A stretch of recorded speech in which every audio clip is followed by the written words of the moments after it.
ایک سوال کسی نے بھیجا تھا دن میں، وہ یہ کہ اکثر لوگ جو واش روم وغیرہ لگا جاتے ہیں تو کبھی کبھی موبائل لے جاتے ہیں، اور وہ موبائل کو ہوتے ہوئے کوئی نو ہاں آئٹم کا نام آ جائے یا کوئی عادت، وہ کیا؟ موبائل، دعاؤں کی کتاب، مناجات کی کوئی کتاب اس پرس میں رکھنا جو آپ کی پینٹ کی جیب میں ہو، شرعاً حرام ہے۔ موبائل جس میں قرآن ہو، جو کسی بھی وقت بج سکتا ہے، جو کسی بھی وقت اس کا آواز آ سکتی ہے، وہ بے حرمتی کے ٹائٹل میں آ کر حرام ہے۔ ذاتی طور پہ موبائل رکھنا حرام نہیں ہے، ذاتی طور پہ وہ پرس رکھنا حرام نہیں ہے۔ اس میں اگر وہ دعاؤں کی کتاب ہے، اس میں اگر قرآن ہے، اس کے اندر اگر کوئی قرآن کا سورہ ہے کہ آپ آتے جاتے پڑھتے ہیں، وہ پینٹ کے اندر رکھنا، پینٹ کی جیب میں رکھنا، یہ ضمناً ایک سوال کا جواب بھی ہو گیا۔ یہ شرعاً جائز نہیں ہے، اس کو حرام کہا ہے فقہاء نے۔ بے حرمتی کر رہے ہیں، جان بوجھ کے بے حرمتی کر رہے ہیں، پتہ ہے کہ اس کے اندر قرآن رکھا ہے، پھر بھی وہاں رکھ رہے ہیں، پھر بھی ایسی جگہ رکھ رہے ہیں کہ جو نشے من گاہ کے ساتھ ہے۔ معاف کیجیے گا، پرانا لفظ استعمال کر دیا ڈاکٹر صاحب میں نے۔ کوئی اور پرانا بزرگ ہوتا تو وہ پرانا لفظ بولتا، وہ پرانا لفظ مت بولیے گا، آج وہ پرانا لفظ گالی ہے جی۔ کہاں رکھے بھائی یہ؟ اب اگر مجھے پتہ ہے کہ یہ میری آواز ہی میرے موبائل کی وہ ہے، جب بھی بجے گا تو یا حسین بجے گا، جب بولے گا یا علی بولے گا، تو مجھے وہ جانتا ہوں، اس کے باوجود میں اگر اس کو واش روم میں لے جا رہا ہوں، کسی ایسی نجس جگہ پہ لے جا رہا ہوں اور جانتا ہوا کر رہا ہوں تو حرام ہے۔ لیکن نہیں، اس میں کبھی یہ آواز لگ جاتی ہے، کبھی وہ آواز لگ جاتی ہے، مجھے یاد نہیں تھا، ہمیشہ ایک ہی آواز نہیں ہے میرے، جو موبائل بجنے کی آواز ہے، اور ایسا ہو گیا جیسے ابھی مثلا یہ آواز وہ نہیں ہے، ٹھیک ہے، مگر کبھی کوئی آواز ویسے ہو جائے تو پھر حرام نہیں ہے، لیکن اس کی احتیاط اور آئندہ اس سے بچنا ضروری ہے۔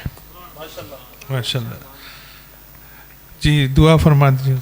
یا اللہ ہمارے بولنے بیٹھنے کو عبادت شمار فرما، ہم پر رحمتیں برکتیں نازل فرما، ہمارے اس قرآن کے پڑھنے کو ہماری زندگیوں کے لیے مفید قرار فرما، ہم سب کی عاقبت بخیر فرما، امام زمانہ کے ظہور میں تعجیل فرما، تعجیل فرما، تعجیل فرما۔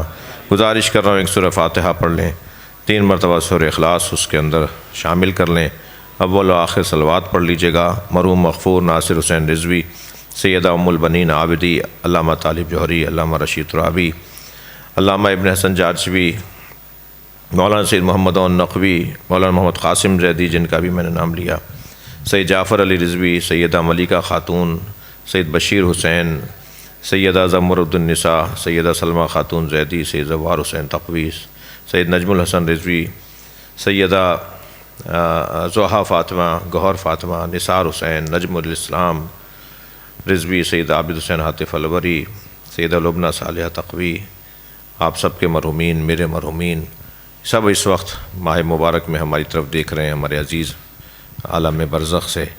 عالم برزخ بھی کسی اور جگہ نہیں ہے، یہیں ہے، یعنی وہ ہمارے ساتھ ہیں، وہ ہمارے فاتحہ کا انتظار کر رہے ہیں، وہ ہمارا قرآن کی تلاوت کا انتظار کر رہے ہیں۔ ایک نام لینے میں اگر مجھے تکلف ہو رہا ہو تو یہ بہت اچھا نہیں ہے، انہوں نے ہمارے ساتھ بہت کچھ کیا ہے، انہوں نے ہمارے ساتھ محبتیں کی ہیں، جو ہمارے رفتگان، ہمارے عزیز چلے گئے، ان سب کی مغفرت کے لیے سورہ فاتحہ۔ بسم اللہ الرحمن الرحیم، الحمدللہ رب العالمین، الرحمن الرحیم، مالک یوم الدین، ایاک نعبد و ایاک نستعین، اهدنا الصراط المستقیم، صراط الذین انعمت علیہم غیر المغضوب علیہم ولا الضالین۔ بسم اللہ الرحمن الرحیم، قل هو اللہ احد اللہ الصمد، لم یلد ولم یولد ولم یکن له کفوا احد۔ بسم اللہ الرحمن الرحیم، قل هو اللہ احد اللہم صل علی ولد ولم یکن له کفوا احد۔ اللهم صل علی محمد وعلی محمد۔ مغفرت کے لیے بلند تر صلوات پڑھیں، اللہم صل علی محمد وعلی محمد۔ اس سے بلند پڑھ سکتے ہیں تو پڑھیے گا صلوات۔ اللہم صل علی